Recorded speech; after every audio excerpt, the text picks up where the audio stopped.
Bonjour à tous, bienvenue sur BTLV. L'hypersensibilité spirituelle participe-t-elle à l'éclosion d'un nouveau monde?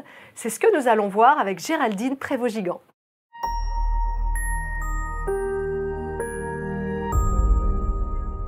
Bonjour Géraldine. Bonjour Sandrine. Ravie de t'accueillir à nouveau, enfin. Nous sommes encore réunis à l'antenne. Alors, on te connaît bien, évidemment, dans la famille BTLV. Pour ceux qui peut-être ne te connaissent pas, je rappelle que tu es psychopraticienne et auteure, et non des moindres, puisque tu en es à ton 12e livre, Les hypersensibles spirituels, ces intuitifs au cœur d'or. On verra qu'il s'agit aussi d'un témoignage personnel, mais avant d'y plonger, à 24 ans, il t'arrive quelque chose de particulier. Tu vis une expérience extrasensorielle. Que s'est-il passé exactement ? Waouh, dans le vif du sujet. À 24 ans, j'ai vécu, on peut le dire certainement comme ça, un mini-éveil qui a eu pour conséquence de me faire entrer en connexion avec les éléments de la nature, les arbres, les plantes, d'une façon différente. J'ai commencé à voir de la lumière autour des arbres, des ondulations. En fait, c'est comme des ondulations vaporeuses de lumière autour des arbres, autour des plantes et aussi autour des animaux et des êtres humains. Mais j'ai une connexion très particulière avec la nature.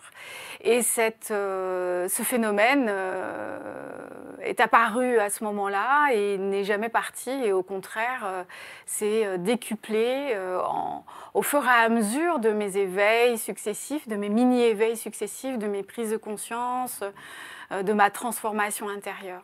C'était angoissant, c'était rassurant. Qu'est-ce que tu as ressenti à ce moment-là? Tu t'es sentie dans un champ de conscience différent? Ce que j'ai ressenti, comme c'était vraiment une éclosion énergétique forte, c'était impressionnant au début. J'ai été fort heureusement accompagnée et donc j'ai assez vite compris ce qui se passait en moi. Et en revanche, une fois intégré ce phénomène, une fois compris ce phénomène, j'étais en permanence et je suis toujours en fait émerveillée par ce que je vois. Ça touche mon cœur, ça touche, je dirais même mon âme. Quand je vois cette magnificence, je me dis que si tout le monde voyait ça, on traiterait la nature et les animaux et les êtres humains d'une façon différente. D'après toi, on a tous la capacité justement à percevoir, à ressentir ça. Peut-être chacun est verrouillé. Est-ce que tu as l'impression que c'est accessible à tous ?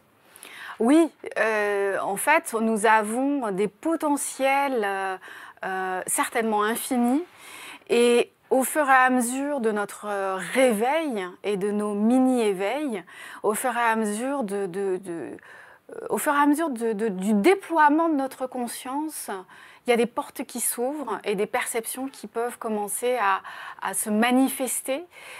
Ensuite, ça va dépendre de notre sensibilité. Certains vont être plus sensibles à certaines choses, d'autres moins. Ça dépend vraiment de ce qui se passe à l'intérieur et de notre... pas de notre personnalité, parce que c'est pas la persona, justement, c'est vraiment notre être profond. Et on est tous différents et on a des sensibilités différentes et donc des perceptions qui peuvent être différentes. Et voilà, c'est comme des portes, en fait, qui ne demandent qu'à s'ouvrir. Et qu'on ne referme plus derrière. Alors, les hypersensibles spirituels, bien sûr, on va en parler tout au long de cette émission. On se disait ça tout à l'heure hors antenne. C'est un coming out pour toi? C'est quelque chose qui t'accompagne d'une façon particulière dans le fait de pouvoir le raconter aujourd'hui, en témoigner? Oui, c'est vraiment un coming out spirituel. La spiritualité a fait partie de ma vie depuis toujours, je dirais, allez, officiellement, on va dire, ma préadolescence, puisque c'est à ce moment-là que j'ai commencé à plonger le nez dans les livres qui traînaient à la maison. J'ai eu la chance ou le bon karma, où j'ai choisi, je ne sais pas, j'ai choisi un bon environnement, peut-être pour gagner du temps. Et la spiritualité a toujours fait partie de moi, avec des épisodes comme celui dont on vient de parler, très forts. Et tout au long de ma vie, il y a eu différents moments comme ça importants. Mais le contexte, durant plusieurs années, le contexte ne me permettait pas de m'exposer plus. J'en avais pas forcément envie. Je sentais que c'était pas le bon moment. C'est comme si en fait, intuitivement, je sentais qu'il y aurait un bon moment et que ce moment, c'est maintenant. D'accord. Et pas avant. Et pas avant. Ça correspond peut-être aussi à cette ère du Verseau dans laquelle on est et peut-être à cette accélération de l'éveil des consciences. Absolument, c'est indéniable qu'il se passe quelque chose. On ne peut que le voir, le constater. Il se passe quelque chose en ce moment. Certains événements aussi sont des vrais coups de pied au derrière pour qu'on se réveille. Et là, il est temps. Il est temps de mettre en place des changements qui viennent servir plus d'humanité, plus d'harmonie. Plus de joie aussi. Plus de joie, plus de respect du vivant. Là, vraiment, il y a urgence. Et c'est aussi pour ça que j'avais envie de vraiment parler ouvertement de ce qui me touche, de ce qui m'habite et de tout l'univers qui est en moi. Et je vois la réceptivité et le bien que cela fait. C'est surtout ça qui est le plus important pour moi. C'est l'écho que mes mots, écrits ou parlés, l'écho que cela fait. Que cela a auprès de ceux qui lisent effectivement ces pages. Absolument. Alors tout ça, on y reviendra parce qu'on verra effectivement que cette hypersensibilité, elle concerne beaucoup de gens et que certains n'en ont pas forcément conscience. Les hypersensibles spirituels, est-ce qu'on peut être hypersensible et pas spirituel? Est-ce qu'on peut être spirituel et pas hypersensible? Toi, tu nous parles des hypersensibles spirituels. Qu'est-ce que c'est exactement? Et est-ce qu'on peut être l'un ou l'autre ou forcément les deux? On peut être hypersensible sans être spirituel. En revanche, les êtres spirituels qui sont dans un chemin de sagesse ont une certaine sensibilité et plus leur conscience s'ouvre, plus cette sensibilité s'affine et donc peut être apparentée à de l'hypersensibilité, que ce soit de l'hypersensitivité, de l'hyperempathie, de l'hyperintuition, voilà, toutes ces sensibilités qui correspondent à ces portes qui s'ouvrent en nous et qui nous donnent des perceptions différentes du monde qui nous environne, des individus, de la faune, de la flore, voilà. Du vivant qui est tout autour de nous et auquel on participe. Tu dirais que les hypersensibles sont plus conscients que d'autres, mais ne le savent pas forcément? Absolument, j'en suis vraiment convaincue.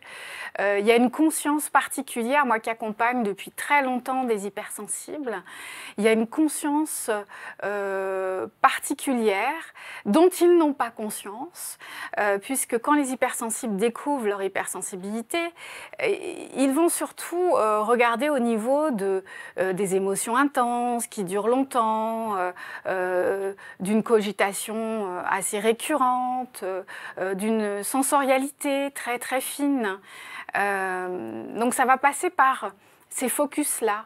Mais en fait, ce que j'ai compris, c'est qu'il y a une conscience qui est particulière et qui leur donne cette ultra ou hyper sensibilité. Et quand on commence à regarder sous le prisme de la conscience, je trouve que ça a du sens, justement. Alors, on parlait du nouveau monde. L'hypersensibilité spirituelle participe-t-elle à l'éclosion d'un nouveau monde? Ce serait lequel pour toi, ce nouveau monde? Plus conscient, plus spirituel, plus engagé, plus solidaire, plus harmonieux? Assurément plus harmonieux. Un monde qui respecte bien entendu le vivant, un monde qui soit plus harmonieux au niveau de nos sens aussi, parce que dans les grandes villes, on parle beaucoup d'une pollution sonore, par exemple. Il y a la pollution dans l'air, mais il y a aussi la pollution sonore, il y a la promiscuité, il y a des architectures qui ne sont pas forcément agréables à regarder et qui, on le sait, ont une influence sur le moral, le psychisme et les comportements des individus. Et donc, si on reconsidère notre environnement, si on reconsidère notre vie en communauté, si on met en avant d'autres valeurs, ça va donner quelque chose qui va correspondre aux hypersensibles, mais correspondre à tous les êtres, parce que finalement, on se suradapte, on s'adapte et on finit par oublier ce qui nous fait violence. Mais en fait, nous sommes dans une société qui est vectrice d'une certaine violence, notamment dans les grandes villes, mais aussi dans les petites villes, avec des problèmes de voisinage, de tension. Et donc, c'est permanent et on a fini par ne plus s'en rendre compte. Ou alors, il faut vraiment que ça augmente d'une façon très, très intense.